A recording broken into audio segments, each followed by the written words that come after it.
Pathian bia from ding in kan som na comment le akhan na ro nak le na zum ning som kha lang ter vete lo thiam bia kan from ding mi atlang pi chim du mi chu lai mi zum tu tam pi ni hin lai mi long silo zum tu tam pi ni Pathian hi kan thei na in kan hal kho lo Pathian hi kan thei na in kan hal kho sim lo chu lai mi zum tu tam pi kan rak si chang i atu zong hi kan si chu ma liu phone i mai le zong kan si te lai ding mi ka ru atika hin ka ngai a ngai sia hoi chung tum hol ko buni thana chun kalung a le ngai kan hi ki lai chu o kha bible a Pathian thei le Pathian hal ti mi hi bible a zo in Pathian bi kan khom halai i ke ma zong chu thana hin ka hak chia tin Pathian hi karak thei seman silo Pathian karak hallo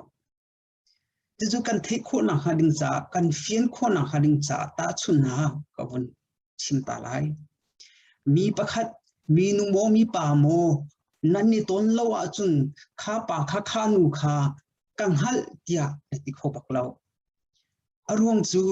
hal ti mi chu bible ni achimi chu pum in taksa pum min iton nain hiam ten umji taksa pum itong na hi hal tia ati ta chun na Genesis dalia khan na rela chun Genesis dalia khan Adam ni Eve kha hal li ati chu mrang hol zong ni zaitin da ti tia chun Adam knew his wife ati Adam ni khan anu pi kha anghal ati hal timi zo vap kha si kan ma lai cha zong ni khan vap le nang pi tam pi kha kan hal mi i kan thleidang kholom jong khatam pi kan lai cha he azek ti lai perfect in thami le vap le nong kha kan un thei lo cha khan tam pi zo thei le hal thi kan fiang kholo chu Bible a kan bun zong halai chu Bible kan zo ding mi chu mathai dal thei ru rel na thei thum in la chalai rel na thei thum na un re la chun Jesu Christ le azul tu na atlang pin kan sima chun Jesu Christ le Peter bia an ruana ani ton na kha se Jesu Christ ni azul tu ha cha tho na i mi ni hin mi fa pa hi aho asi an katida tia hal na azul tun hani an lemi su mini hin nangma chu Elijah mo Jeremiah mo prophet ngan pakhat khat asi tia anti tia an le e asia chun han ni te aho asi nan katida tia hal na khatika anlak i foi tu laka angan bikan ti ko la chu pita thiam ni chun araki tho e nang chu Pathian fa pa Messiah na si ti ate Jesu Christ nang ma chu menung pek mi ni silo menung ni an chip mi silo hi chu panchung khoi mi ka pa ni an chip mi asi he ti ha pita kha liwa khan Jesu Christ kha a halmo halnai sai la sana tin Jesu Christ chu arak zul Jesu Christ arak zul i sao pijan sao pi azul tuna hen rak zul ti kau siman silo Jesu Christ akhal tak ri lo o ka simdu mi zai da si tia chun Jesu Christ hal lo in azul tun ha zong ni khan an rak zul i kum thum le an rak zul ti kau ni na nang malake ma zong kan nak cha tin Jesu Christ hi kum zai zata an rak zul chang kan halmo halnai sai la kan thei mo thei ye akong kan thei mi kham tu si ti kan thei kan zum mo zum e zum lo tu zong ni chu an zum be ko zum lo tu zong ni Jesu Christ mi kham tu si mi dam ter kho tu si Jesu Christ mi cha a luat nak pi tu a ser tu si ya zum lo tu Muslim le Hindu ha zong ni an zum be sina te an halmo halnai sai la ngal ti mi ju kha iton asi ki chang lai mi ni hin ke ma ban tuk in athan i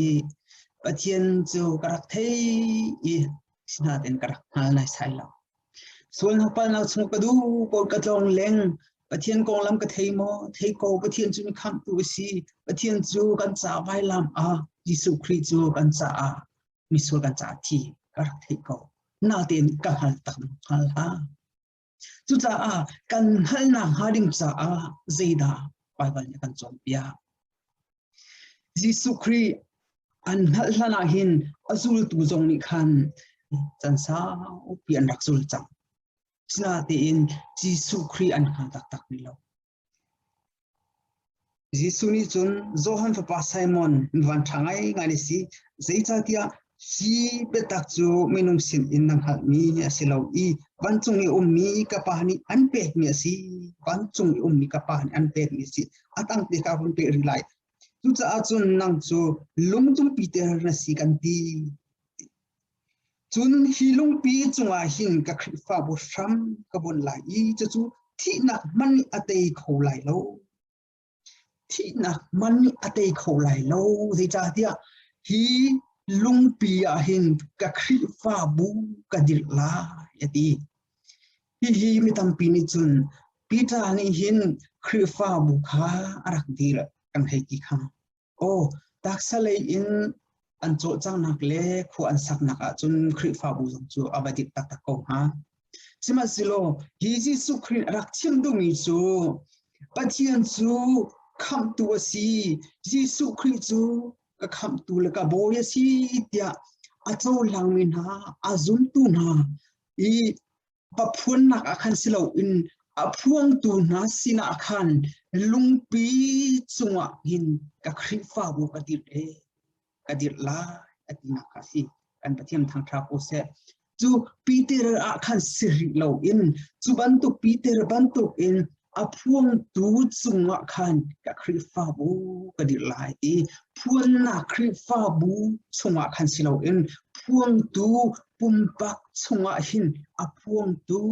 Peter a murka Pathian ni arak man chung bantu khan chu bantu Pathian thapa asiti azumin na chunga khan chu thi na man atei ti lo mi khri nun na kha ka dilla atina kasi kan Pathian thang tha ko se Peter zong kha Pat Jisu Christ arak rilo na te in Pathian ni arak man chung cha a khabantu amurka anun na ka tharau thiang lim ni abun phun ter mi kha khabantu in Jisu Christ ka boy Pathian thapa asitia kan zupi kan pom kho nang haring cha a arak man chung mi si chulio akhan Peter ha Jisu Christ ang halai sai ra asunga thiang tharau Pathian thon nak mo rin ha zai cha ti atanga khan kul khat akhan hun rel thana sia chun Jisu Christ ni ke chu Jerusalem akakal lai I tlang boy ngan na le phung bia chon bia tu sa na ni khan har nak tam pian ka pek la an ka tha lai I mi thum ni a ka thok than la tia ti Peter ni phundang de na ro a boy ba chu sir him la se ti sol ha se a hun ti I ama le tang I ama le kap I athan bantu india awon simna in Jisu Christ ni setan na ro na hi minung ro na asilo khatsia ro na asi kasina umla setan atiko so zita dia Jisu Christ ka anghal rilo pitani khan zita dia Jisu Christ hallo in chantam pi an raksul ko azul tu na kha zita dia Paul zong kha Jisu Christ hallo in Pathian jin kha rak tun ve ko Khrifa wo hui tu raksi chombiak tu saya raksi thenin ape tu raksko siman silo Jisu Christ ang hallo cha a Jisu Christ chunga nunna rak nrilo sinate in Paul chu kiang tharau he atong chang cha Jisu Christ atong I ang hal chang cha a Jisu Christ ang hal nuwa chun Paul ni arak halan I arak ton mi le arak tu mi vel te angai chi di chi chaki mi shut mi tling lo bantuga asia I cả bôi pa Giêsu Christ arian long hi katon la ati harna ka lak le thi na ka lak a zein man chi na ngai ti lo in Giêsu Christ sa a Giêsu Christ ruang a anun pek le ang hong tan angap nak yang kha Giêsu Christ hal hu a khatakhan Pathian Giêsu Christ rian arak pon khom khasi job zong kan zo than tiga job bi angat ngak chit leu ti in Giêsu Christ Pathian arak thei na tin arak khalo cha a na thei nak me men in arak thei nang malaki ma kan nak chiti in Krifa bu sung kan mi Pathian kan rak thei be bantukin arak thei be ko snati in Pathian ang halmo khalha job angan job dal sombil dal ni real na pamata real achun na thei nak me men in alhala sung karakin thei atu ju kan mi shim kan sang ka kut shim kan tong chak tina khasi khatiga chun aton tiga chun zeida atwa ya chun alhan imiding mi tha aru mi ama bantuk ahoman miding mi felan umlo bantuk in ama le ama song asum pakni Pathian man achat ngam mi zo kha chu Pathian ne aton le chang ka ti in valei abok mi suwa kasi pucham lakga bok in kasuna kamai chi aswa fundang chima chun adin na afel nak fel te kha Pathian sina ngai chiam ngai chia cha khatiga Pathian ni aton nuwa chun chu lom nak na khati asum mi viang ti Pathian ni thaswa let nin apek than tika zo alin ngan chan o chubi bantukin kan ni lai mi zong hi mi na kan ngak chia ti in Pathian chu kan rak thei Giêsu Christ chu kan rak thei na in kan rak halo lai mi tam pi chu hal ding hing halo in halo ding hi ang hal mi kan ta tak chang kan ni le ramdang mi lamang hi chu ramdang zot nak ni hena kan son be chang ma vale ma nu pi le hal ding asimi khang hal ti lo in midang nu pi le midang vale kan kha chang apoita tak hal ding tung halo in halo ding tu kan kha hi apoitu thing san me si dop ni nu pan ma bible ni hal ding akan ti mi kha zeida si tia chun johan thong cha dal riat som thum le chang na rila chun betak chunan halai batak ni chun an loter malai kan Pathian thang tha ko se ni la hal ding ni chu Pathian bia he si Giêsu Christ kha si thiang thrau kha si beta kha vun pil taning lo betak asulam kha vun chim than ta ai betak chu zeida si betak chu Pathian bia na ti kho bible na ti kho Giêsu Christ thiang thrau na ti kho chu asi Pathian ni amut ka in achim ni kha betak asi ha minung ni kan man ni chu beta bemhan besoso menung ni kan man mi hi pathum bin mi chulak kan pem ton lo mi chu betak hi si betak hi chu kan pem kho tu tuk lo metam pi ni kan pem ding chu bemhan le besoso hi si besoso chu li chim te na amhan lo mi te na pol kha chapo te na pol bia te kha besoso si bemhan chu zeida si ti achun vlei chunga ading ning la manning te in chimi kha bemhan chu si vlei chunga uktu chu bemhan si sanatin betak chu vlei in man mi slo in chung le in rami betak si cha chu Zumtu tharau mi fa na Pathian fa na long ni an nei mi asi chu zeida zeitin kan thleitan kho lai ti achun Pathian ni sara chu now anei kho ti lo atale sang asi changna ti in wanchung mi awun tha now na nei lai atimi kha betak chu si ila sorry Elizabeth kha now na nei lai khi nào nó lên mình chụp liên ngăn Isla mi thà chọc mi Isla thì Elizabeth arak chim tu Johan aring tu nu kha arak chim tu kha de tak chu si Pathian dia si Jisu Christ vai lam an ta liu I akile le orle he miswol pan hi an ta bin ha I Jisu Christ mi aswol ballo ko na te in swol na sei man atu lo na te in kapa ngai thiam ha an swol na via te ngai thiam ha mu ti kha be takasi kan Pathian thang tha ko se chu le min ha ni an lo mi an lo mi se ta chun na ka bem han chu na thil pakhat khat kha kan fir piak ke mani kan fir piak diga nang mani amman ning adin ning ten thong na ka thak ka fir man kha thong khal I thong na ka chia cha thong o bem man ba ka si kha bedi ka si na ka chia ding si ka fir cha zai cha ja valai chuma asang big chu bem han si sinadin betak chu valai min han an nei lo mi aswal ko na tin na chung aswal ko na ten mu o kan ngai thiam mu kha oi pan cha chon pe se ti kho kha betak chu si kan Pathian thang tha ko se chu cha chun lai ni Zumtu Tampi ni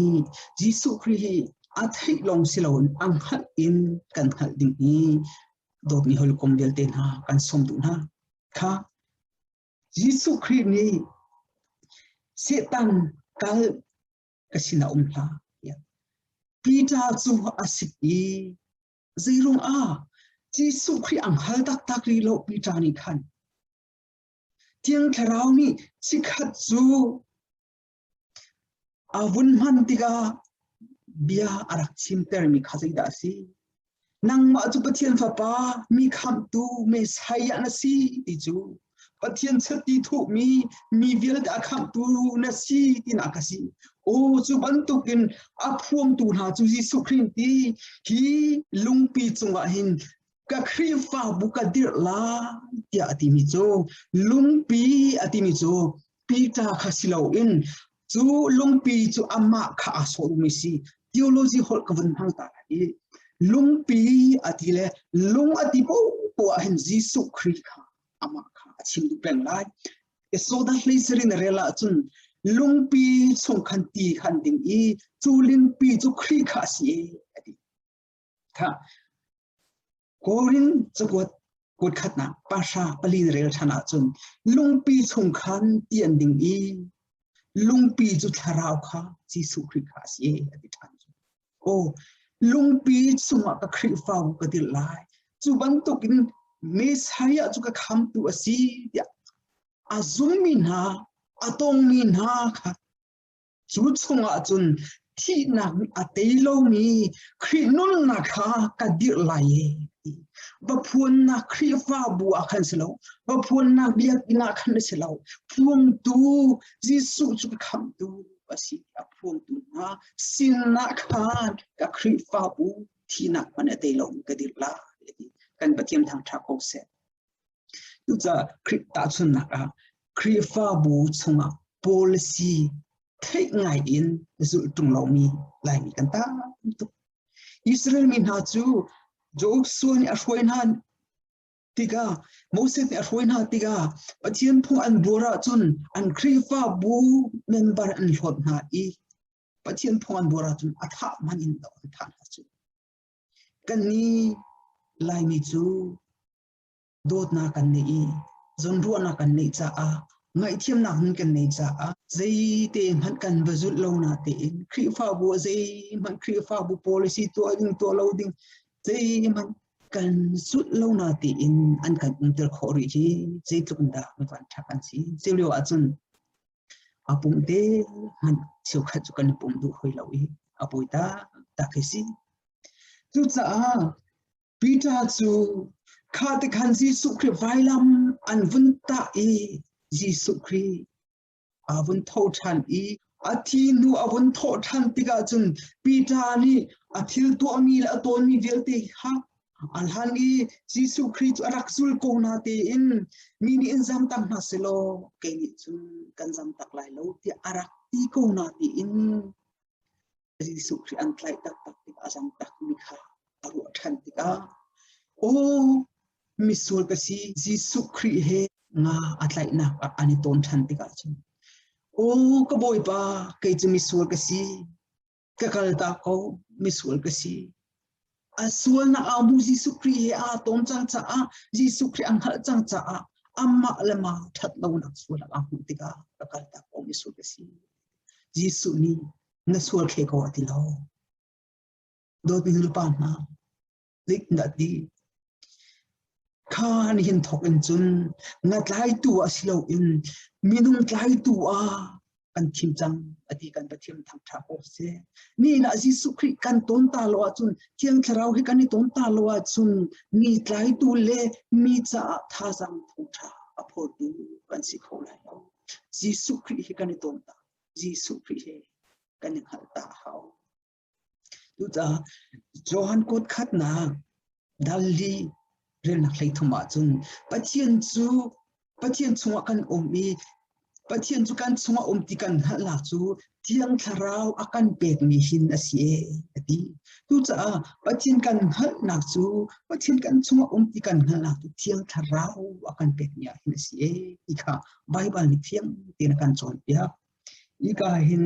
pita chu Jisu Christ an ton tika chun anun na di